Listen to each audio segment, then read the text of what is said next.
What is up, guys? Alright, I'm here with another new video out today, man. So you guys, man, so today, y'all, we're gonna be ranking the top 10 centers in the NBA list, man. I actually done all the positions until now, the top 10 point guard, shooting guard, small forward, and power forwards. Here we are with the top 10 center list in the NBA, man. So before we get into the video, man, like I said on my video, man, make sure you go follow my Instagram at Cardamom, man.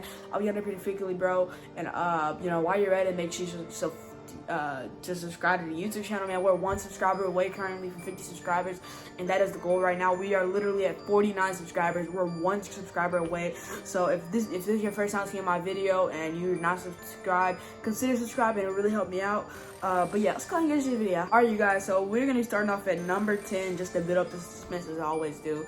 Number 10, I have Jarrett Allen out of Cleveland. Jarrett Allen has been amazing this season. He's really just like opened a lot of people's eyes on why he could be a very good player. He's a very good Andre Drummond replacement for the Cleveland Cavaliers. He plays very well off of Darius Garland, and he also plays kind of well, in my opinion, off of the young bull, I forgot his name, Colin Sexton. He plays well off of him as well. He's a good scorer. He's going to get offensive rebounds. And him and Darius Garland, that pick and roll also works.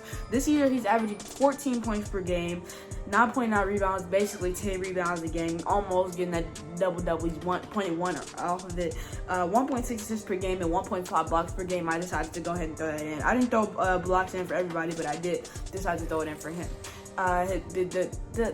The Cavs, I mean, we thought coming in they would be a great team because they came in as a great record, but they haven't. But he's been amazing. That's why I have him in the top 10 centers list.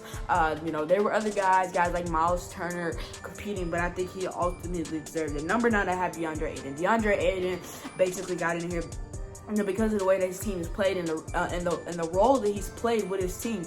This season, he's averaged 15 points, 11 rebounds, and 1.4 assists per game, and that is really nice playing alongside Chris Paul, you know, getting him more touches. Yes, and a lot of people thought that he would be better with Chris Paul and he would get more touches, which he does get more touches for Chris Paul, but he also gets less because you got another all-star on the team, so he's going to get more touches from Chris Paul, but he's going to lose a little bit just because Chris Paul is going to get his shots up as well.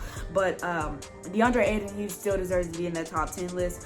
Would have had it higher, but you know, there's some guys on this list as I'm looking at it right now that I'm like, yeah, they're definitely above this guy, DeAndre Ayton, but no disrespect to DeAndre Ayton. And number 8, I have Clint Capella. Clint Capella has been nothing short of amazing this season as well. You know, I really didn't know that this guy Clint Capella really was going to come out and be this type of player this season, and really he's been one of the most underrated players in the NBA this season.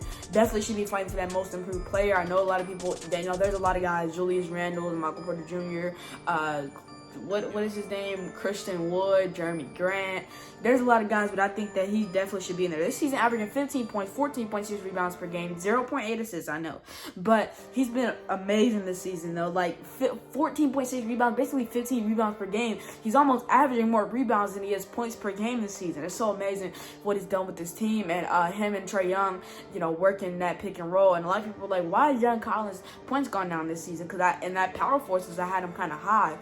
And it's because of this guy, Clint Capella. He's going to get a lot of touches because of the way that he plays. He just like how Harden was playing with him, Trae's going to play with him too. You got to utilize this type of guy, and that's why they're the 4th seed right now.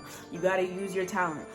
But at number 7, I have to go ahead and put Jonas Valanciunas in there. Jonas Valanciunas is such a great player. Goal guy! Jonas is amazing. He's an amazing player. This season he's averaging 17 points per game. That is super underrated. Because when you look at everybody I just list, he's averaging the most points out of all of them. That's 3 guys I just list. And the next guy I will list, he's averaging more points than him as well. So I just want to put that out there that he is a very good scorer. He's averaging 12 rebounds per game as well, 1.8 assists. Better than Clint Capella's 0.8 assists per game. I'll take it from Jonas Valanciunas. If you do not know, I live around the Memphis area. So it's just like the Memphis Grizzlies. You watch their games, you know, I could watch League Pass, obviously. I could watch any other game, but sometimes I do decide to watch their game just because I won't have to watch it on the computer or a phone through League Pass. I can watch it on the TV. And so you're seeing them play just because you're around the area, so they're giving you the channel. And just watching this man play is just very amazing. He's a strong guy, one of the strongest guys in the league. He's up there with guys like Eric Pascal, in my opinion. He's been very amazing this season. He hits the 3 when he wants to. He's getting bored. He's a strong, president. And you know what he reminds me of? He reminds me of Steven Adams if Steven Adams had a jump shot. What he is what Steven Adams would be if he had a jump shot. That's what Jonas Valanciunas is, and you can tell that he mimics his game off of guys like Steven Adams, and you love to see it. Now at number 6, I have Rudy Gobert. Rudy Gobert, you want to put him in that top 5, but I think he has been, I think that his defense has been underrated, but him as a player as a whole, he should not be an all-star. He is kind of overrated there in that aspect, in my opinion. But this season, he's averaged 14 points, 13 rebounds, 1.3 assists per game. Regular Rudy Gobert numbers. There's not too much to talk about him besides his defensive presence. He's gonna score a little bit. He's gonna get rebounds. He's gonna dish off assists a game. But that's about it for Rudy Gobert. We know what this guy does on the defense side of the basketball. I have him at number 6. I don't have him in that top 5. A lot of people would get mad, but the top 5 guys on this list deserve it more than Rudy Gobert does, in my opinion. Now, at number 5, I have Nikola Vucevic. Nikola Vucevic this season averaged 23.8 points per game, 11.5 rebounds per game, 3.7 assists per game. That's pretty good, around that 4 assists per game mark. Nikola Vucevic is a great shooter. He's a great post player, one of the best in the game and from the post. Nikola Vucevic deserves to be at number 5. I know since being traded to the Bulls, they have been kind of on the rail, but he's never been really with a good team. But I think he deserves to be at the number 5 spot.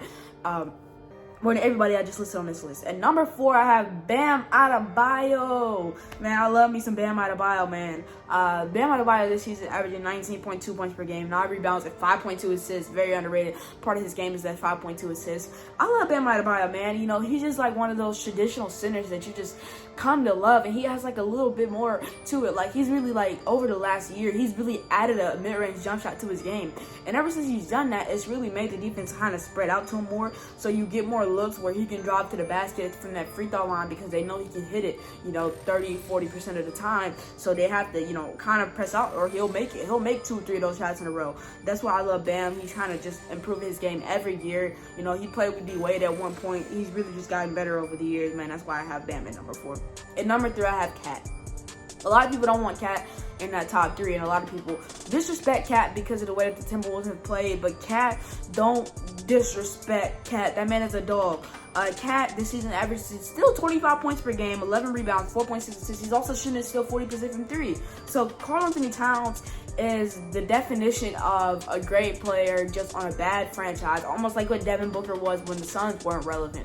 Now Devin Booker, MVP conversation, all this other stuff. Cat is the same way. He's definitely still the 3rd best center in this NBA. You can't say anybody that I listed was better. I almost made a case for Bam being better than Cat, but Cat has that 3-point jump shot, so it really gives him the edge over guys like Bam Adebayo, and even guys like, go down a little bit, Rudy Gobert, and stuff like that. So yeah, I think Cat definitely deserves that number 3 spot. At number 2, I have Nikola Jokic. Now, I wanted to put Nikola Jokic at number 1, but the dominance of Joel Embiid makes him number 1. I had Joel at number 1, but Jokic this season's averaged 26 points, 11 rebounds, 8.6 assists per game.